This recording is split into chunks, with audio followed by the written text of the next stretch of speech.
সালে বাংলা সিনেমা জগতে প্রবেশ করা এক সম্ভাবনাময় তরুণ। পরবর্তীতে তিনি অভিনয় গুণে হয়েছেন দেশের নাম্বার ওয়ান মেগাস্টার। ক্যারিয়ারে 25 বছর পার করেও তার কারিশমাটিক অভিনয় যেন দিন দিন বেড়েই চলেছে। বলছি বাংলাদেশের জীবন্ত কিংবদন্তি নায়ক শাকিব খানের কথা। শাকিব খানের এত এত অর্জন থাকলেও শুরুটা কিন্তু একেবারে সহজ ছিল না।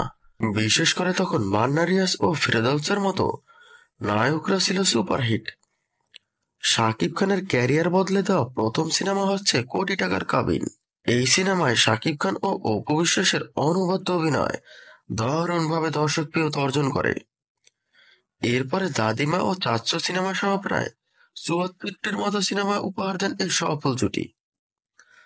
অপু বিশ্বাস ছাড়াও শাকিব খান শাবনূর ও শাকিব খান বুবলি জুটি ব্যাপক জনপ্রিয়তা অর্জন করে।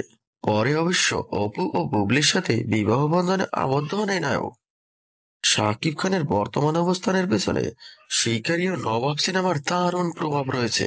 শিকারী ও নবাব সিনেমা শাকিব খানকে নতুন করে পরিচয় করিয়ে দেয় দর্শকদের কাছে।